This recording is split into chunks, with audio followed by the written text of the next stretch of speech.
오늘 우리가 함께 읽은 마태복음 20장 이제 마지막 부분이죠. 29절에서 끝까지의 말씀은요. 이제 예수님께서 제자들과 함께 여리고에 있다가 거기를 떠나 예루살렘을 향해 가시던 길에서 일어난 사건을 기록하고 있습니다. 이제 예루살렘에 입성하시기 전 마태복음에 기록된 마지막 사건이 오늘 본문 말씀인데요. 이 예수님께서 여리고를 향해 가실 때 큰 무리가 예수님을 따랐다라고 성경은 기록하고 있습니다. 물론 지금 예수님을 따르는 이 무리가 예수님을 따라오는 사람들도 있는데요. 그 길, 그 무리에는 그리고 그 근처에는 예수님을 따르는 사람뿐만 아니라 다른 목적을 가지고 따르는 사람들도 있었습니다. 그리고 이 사람들이 또 많은 사람들이 예수님이 가던 이 길을 가는 이유가 있었는데요. 그것은 바로 이들 모두가 꼭 예루살렘에 가야만 하는 시간이 되었기 때문입니다. 무슨 말이냐면 이제 곧 유월절이 가까웠기 때문입니다. 유월절을 지키기 위해서 유월절 축제에 참여하기 위해서 많은 유대인들이 예루살렘을 향해서 가던 길에 서 있었다라는 것입니다. 그 가운데 예수님도 있었고 제자들도 있었고 예수님을 따르던 무리도 있었고 그것과 상관없이 그저 유월절이기 때문에 걷는 자들도 있었다라는 것입니다. 그렇게 많은 사람들이 수많은 사람들이 걸어가는 그 길가에 오늘 말씀을 보면요. 두 명의 사람이 있음을 보게 됩니다. 그들을 성경은 소경이라고 말하죠. 눈이 보이지 않는 자들 둘이 길가에 앉아 있었습니다. 그렇다면 이 사람들은 왜 길가에 앉아 있었을까요? 다들 유월절 지키러 예루살렘을 향해서 열심히 걸어가고 있는 이때 왜 이들은 길가에 앉아서 그저 있는 것일까요? 이들은 육체의 질병으로 인해서 그 길을 걸어갈 수가 없었기 때문입니다. 이들은 육체의 질병 때문에 유월절을 지키기 위한 이 유대인들의 행렬에 끼어들어갈 수가 없었기 때문이죠. 이들이 할 수 있는 일이라고는 그저 유월절 지키러 가는 유대인들을 바라만 보는 일이었습니다. 아니, 보지 못했기 때문에 바라보지 못하고 그저 그 소리를 들을 뿐이었습니다.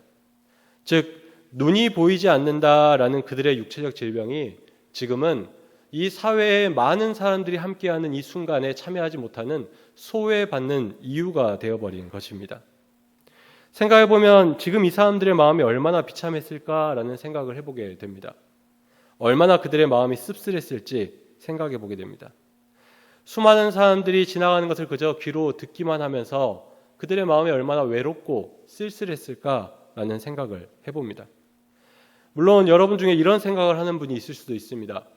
그래도 보이지 않으니까 괜찮지 않을까요? 얼마나 가는지 모르잖아요. 라고 생각하실 수 있는데요. 물론 그럴 수도 있는데요. 그렇지 않습니다. 모를 수가 없고요. 알 수밖에 없는 이유가 있었습니다. 많은 사람들이 그들 앞을 지나갈 때 그냥 지나가지 않습니다. 우리가 이제 시편을 보면 시편의 각 시편마다 위에 소제목이 있는데요. 시편의 120편부터 134편을 보면요. 이런 소제목을 갖고 있습니다. 성전에 올라가는 노래라는 소제목을 가지고 있습니다. 이게 무슨 시편이냐면 이런 절기에 맞춰서 예루살렘을 향해 나아갈 때 성전을 향해 나아갈 때 이 순례자들이 이 행렬에 참여하는 자들이 입으로 이 노래를 이 시편을 부르면서 갔다라는 것입니다. 즉 이 소경들은 눈으로는 얼마나 많은 사람들이 가는지 볼 수 없었지만 그들의 귀는요 이미 이 성전에 올라가는 노래를 부르고 있는 많은 사람들의 소리 또 예루살렘에 올라가며 대화하는 많은 사람들의 소리를 다 듣고 있었다라는 거죠.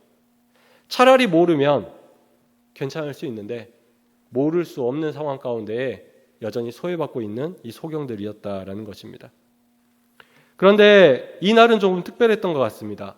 다른 유월절처럼 지나가는 사람들 발소리나 이야기 소리나 성전에 올라가는 노래만 들리는 게 아니라요. 다른 소리가 들렸기 때문입니다. 바로 예수님이 지나가신다라는 이야기들 이들이 듣게 됐습니다. 그리고 그들은 그 소리를 듣자마자 이렇게 합니다. 30절 말씀인데요. 우리가 자막을 함께 읽도록 하겠습니다. 함께 읽겠습니다. 시작.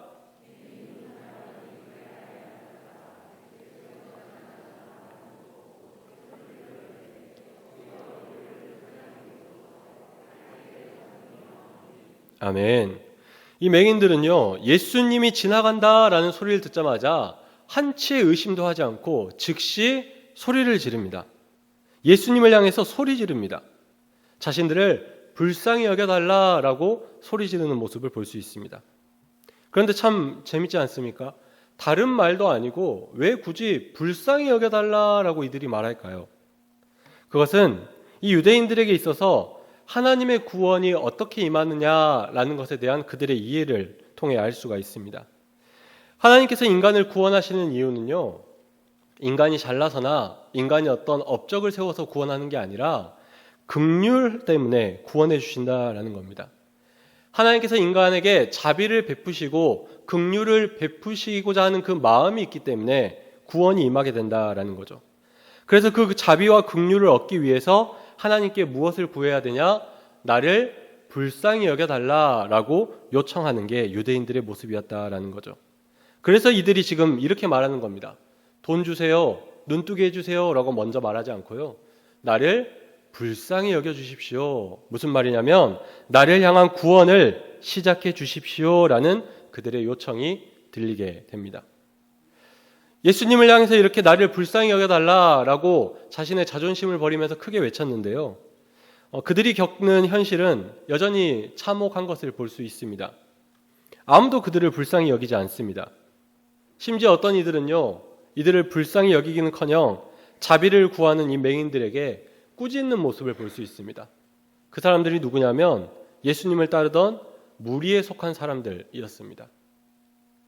그들은 맹인들을 꾸짖었습니다. 그들이 맹인을 꾸짖는 이유는 분명합니다. 예수님은 당신들 같은 사람들 만날 시간 없다라는 거죠. 당신들 같은 사람과 접촉할 위치에 있는 분이 아니다라는 거죠. 이제 곧 예루살렘에 가기만 하면 왕이 되실 분인데 지금 1초라도 빨리 도착해서 하루라도 빨리 새 나라가 시작돼야 되는데 그런 분의 시간과 그런 분의 몸을 빼앗길 수 없다라는 것입니다. 예수님이 거절한 게 아니라요, 예수님을 따르는 무리가 자신들의 판단으로 그들을 거절하고 꾸짖는 모습을 보게 됩니다. 그런데 이들은 그런 꾸짖음을 들었음에도 불구하고 나를 불쌍히 여겨달라고 자존심 버리고 말했는데 그걸 꾸짖음을 당했음에도 불구하고 오히려 오기가 생겨서인지 아니면 진짜 더 간절했으니지 모르지만 더 크게 소리를 질렀다라고 성경은 기록하고 있습니다.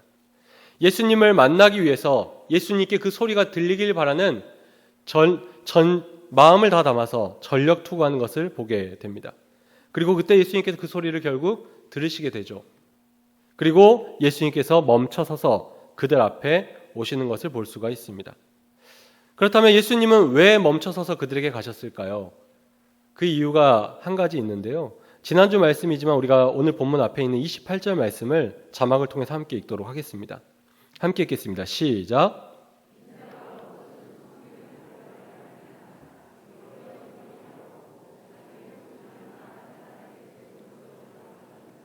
아멘. 예수님께서 이 여리고를 떠나 예루살렘으로 가기 직전에 하신 말씀이 이 말씀입니다. 이 말씀을 예수님께서 하셨는데 지금 예수님의 귀에 섬김이 필요한 자들의 소리가 들렸기 때문입니다. 섬기러 오신 분에게 섬김이 필요한 자가 보이자 확인되자 예수님께서 그 길에 멈춰 서서 그들에게로 갔다라는 것입니다.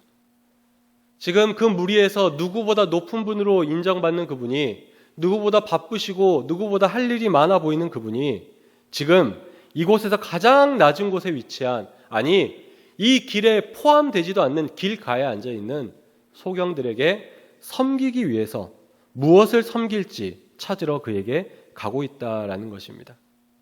그리고 예수님께서 그렇게 소경들에게 가자 소경들이 예수님께 이렇게 구합니다. 우리가 33절 말씀 자막을 통해서 함께 읽도록 하겠습니다. 함께 읽겠습니다. 시작. 죄송합니다. 33절 우리 함께 읽도록 하겠습니다. 시작. 주여 우리의 눈 뜨기를 원하나이다. 아멘. 이 사람들이 지금 원하는 게 무엇입니까? 눈 뜨기를 원한다라는 겁니다. 너무 당연한 모습 같죠? 안 보이는 사람이 눈 뜨는 게 소원이죠? 이게 뭐가 이상합니까? 이상합니다. 당연한 일이 아닙니다. 믿음이 있어서 가능한 일입니다. 왜 이게 믿음이 있어서 가능한 일이냐고요? 만약에 예수님이 아니라 누군가 와서 그들에게 무엇을 도와드릴까요? 라고 물어보면 이 사람들이 뭐라고 말했을까요? 그냥 일반인들이 지나가면서 불쌍하니까 와서 제가 좀 도와주고 싶은데 무엇을 도와드릴까요? 라고 하면 이 사람들이 무엇을 구했을까요? 그 사람들한테도 눈 뜨고 싶습니다 라고 말했을까요? 아니죠. 그저 내가 눈이 보이지 않아서 삶이 불편하니 돈을 좀 달라, 아니면 어떤 실질적인 도움을 좀 달라라고 이야기했을 수도 있습니다. 돈 몇 푼 구하고 말았을 수도 있는 그런 도움이었습니다. 그런데 이 사람들은 예수님이 와서 묻자 예수님께 말합니다. 돈 주세요라고 말하지 않죠. 눈 뜨고 싶습니다라고 말하죠. 눈 뜨는 게 쉬운 일입니까? 아무한테나 구할 수 있는 일입니까? 예수님이기 때문에 구할 수 있는 일이다라는 겁니다. 그게 그들이 지금 믿음이 있다라는 증거죠. 예수님이라면 내 눈을 띄워줄 수 있다라고 믿었기 때문에 그들이 지금 예수님께 눈을 띄워달라라고 구하는 것입니다. 이런 소경들의 모습을 보면서요, 우리 모습을 다시 한 번 더 생각해 봤으면 좋겠습니다. 우리가 하나님께 참 많은 걸 구하죠. 많은 걸 간구합니다. 그런데 우리는 이 소경들처럼 하나님께 구할 것을 구하고 있으십니까? 하나님의 수준에 맞는 일을 구하고 있으십니까? 내 친구한테나 부탁할 수 있는 일, 내 아는 지인 중에 좀 힘 있는 사람한테 부탁할 수 있는 일, 아니면 세상에서 우상 믿는 사람들이 구하는 것과 다를 바 없는 것을 혹시 우리가 하나님께 구하고 있지는 않습니까? 정말 우리에게 하나님을 향한 이 소경들의 믿음만큼 그 믿음이 지금 우리 가운데 있는지 우리의 모습을 한번 되돌아보기를 간절히 소원합니다. 한 가지 바라기는 우리도 이런 소경 같은 간구가 있었으면 좋겠습니다. 하나님께 구할 것을 하나님께 구할 수 있는 믿음과 고백이 있는 저와 여러분 되기를 간절히 소원합니다. 즉 이들은 믿음이 있었습니다. 예수님이라면 눈을 띄워줄 수 있다라고 믿었습니다. 그래서 예수님께 구했습니다. 그렇게 믿음이 있는 이 사람들을 어떻게 예수님께서 치료해 주지 않으실 수 있겠습니까? 그래서 예수님이 그들을 치료해 주시죠. 34절 말씀 우리가 함께 자막을 통해서 읽어보도록 하겠습니다. 함께 읽겠습니다. 시작.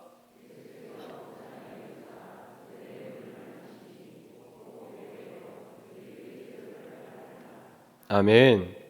예수님께서 이들을 치유하실 때요, 먼저 오늘 말씀을 보면 그들을 불쌍히 여겼다라고 말하고 있습니다.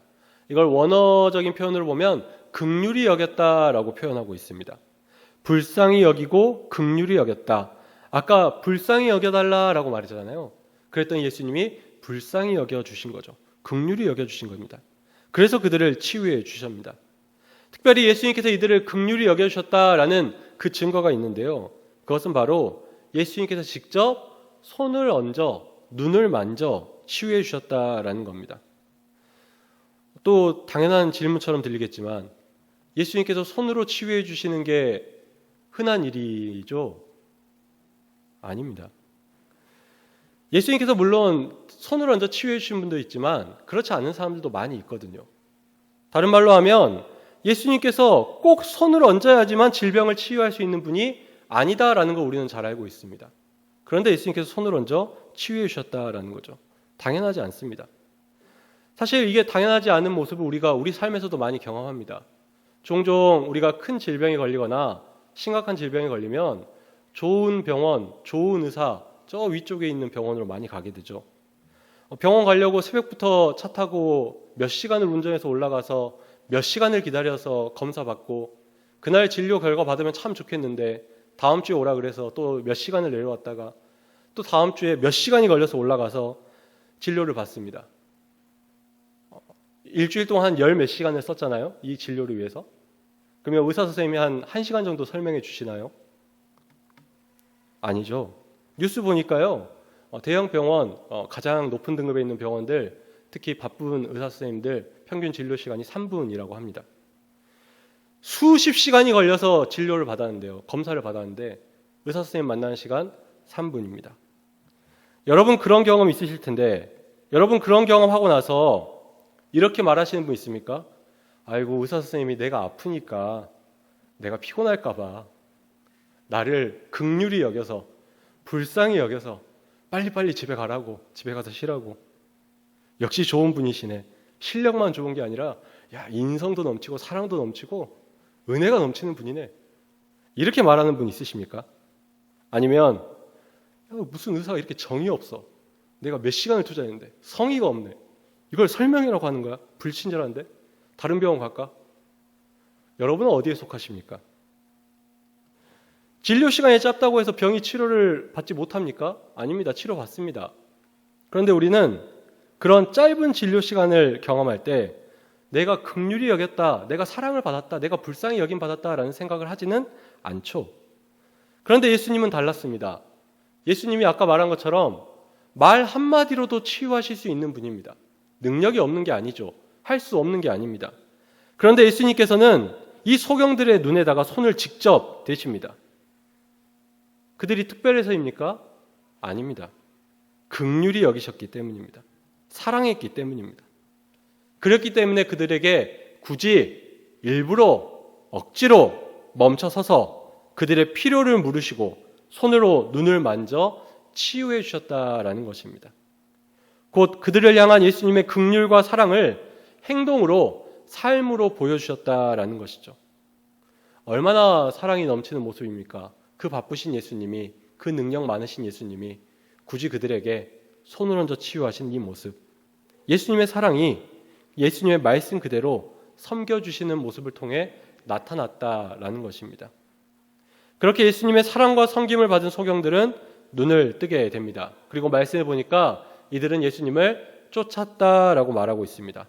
여기서 쫓는다라는 말은요, 제자가 되었다라는 의미가 있습니다. 즉 눈을 뜨게 만들어주신 예수님이기 때문에 그분의 제자가 되었음을 성경은 기록하고 있습니다. 그런데 그것만은 아니죠. 거기에 더해서 예수님의 그 긍휼과 사랑과 섬김이 그들로 하여금 예수님의 제자가 될 수밖에 없게 만든 것은 아닌가라는 생각을 해보게 됩니다. 그리고 한 가지 더 이들이 얻은 것이 있습니다. 그것이 무엇이냐면요, 이제는 더 이상 이들은 유대의 유월절을 지키기 위해 이동하는 그 무리의 행렬을 구경만 하는 자가 되지 않았다라는 겁니다. 더 이상 길가에 앉아서 구경하고 있을 이유가 없습니다. 이제 이들도 이 행렬 한가운데 서서 함께 성전에 올라가는 노래를 부르며 예루살렘을 향해 나아갈 수 있게 되었다라는 거죠. 예수님과 함께든 무리와 함께든 유대인과 함께든 이들은 이제 눈을 뜨고 예수님의 사랑과 긍휼 때문에 회복되어서 예루살렘을 향해 예배하러 갈 수 있는 자들이 되었다라는 것입니다.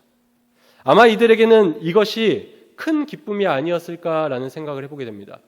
얼마나 오래 이들이 소경했는지 모르지만 그 수많은 시간 동안 매해 매 순간 경험했던 그 철저한 소외 가운데서 이제는 동행하는 자가 되었기 때문입니다. 오늘 말씀을 이렇게 준비하고 나누면서 생각하기는요, 우리가 이 사순절을 지금 어떻게 보내고 있는지 우리의 모습을 한번 되돌아봐야 할 것 같습니다. 우리의 모습이 혹시 이 예수님과 함께하던, 예수님을 따르던 무리의 모습인지 아니면 예수님의 모습인지 우리의 모습을 다시 한번 더 되돌아보기를 바랍니다. 예수님을 따르는 무리라고 해서 예수님 같은 것은 아닙니다. 우리가 오늘 말씀을 통해서 다시 한 번 더 보지 않았습니까? 바라기는 우리는 예수님을 따르는 무리가 되는 것이 아니라 예수님을 닮아야 할 줄로 믿습니다. 마치 이 무리가 유월절을 지키기 위해 예루살렘에 향해 나아가듯 우리 또한 하나님 나라를 향해 나아가는 이 행렬 가운데 함께 걸어가고 있습니다. 그런데 그런 우리가 보기에 우리가 걷는 이 길가에 앉아있는 이들이 분명히 있을 것입니다. 그리고 그들 중에는 자신도 구원받고 싶어서 그 마음 가운데 소원이 있고 때로는 악을 지르며 외치기도 하고 때로는 손을 벌려 우리에게 나도 이 행렬에 들어가고 싶다라고 말하는 이들이 있을 것입니다. 그런데 우리는 그들을 어떻게 지금 대하고 있으십니까? 그들의 겉모습만 보면서, 그들의 환경만 보면서, 그들의 과거만 바라보면서, 그들의 약점만 바라보면서 자격을 따지고 그들에게 꾸짖고 거절하던 무리의 모습이 행여나 우리 가운데 있지 않으십니까? 오늘 말씀을 통해서 예수님이 우리에게 원하는 것이 무엇입니까? 분명합니다. 불쌍히 여기라는 것입니다. 긍휼히 여기라는 것이죠. 우리를 향한 하나님의 마음을 우리도 이웃을 향해서, 특별히 이 구원의 길에 함께 하고 싶어하는 이웃들을 향해서, 길가에 앉아서 그저 외로워하며 지켜만 보고 있는 그 교우들을 향해서 그 긍휼의 마음을 품으라라는 것입니다. 그래서 그들에게 나아가 섬기고 만지고 치유하는 일을 이제 우리가 해야만 한다라는 것이죠. 그들이 우리의 이 길에 함께 할 수 있도록, 함께 걸어갈 수 있도록 이제는 우리가 그들을 환대해야만 한다라는 것입니다. 구원의 잔치에 참여하는 자들을 구경하는 사람으로 두는 것이 아니라 함께 이 잔치에 참여할 수 있도록 우리가 그들을 초청하고 그들을 이끌 수 있어야 한다라는 것이죠. 그것이 바로 오늘 말씀을 통해 우리에게 주시는 하나님의 뜻과 사명인 줄로 믿습니다. 혹시 오늘 말씀을 듣는 가운데 떠오르는 길가에 앉아있는 것 같은 우리 교회의 교우가 있으십니까? 내 이웃이 있으십니까? 바라기는 이번 사순절은 구원과 은혜의 행진에 함께하지 못하는 우리 교우와 이웃들을 우리가 가서 섬기고 만지고 회복시켜서 함께 주님을 향해 걸어갈 수 있도록, 이 길에 함께 동참할 수 있도록 돕고 일하는 저와 여러분 되기를 간절히 소원합니다. 그래서 바라기는 이 길을 걸어가는 가운데에 구경하는 자 한 명 없이 모두가 함께 걸어갈 수 있는 은혜가 우리 금호교회를 통해서 일어나기를 간절히 소원합니다.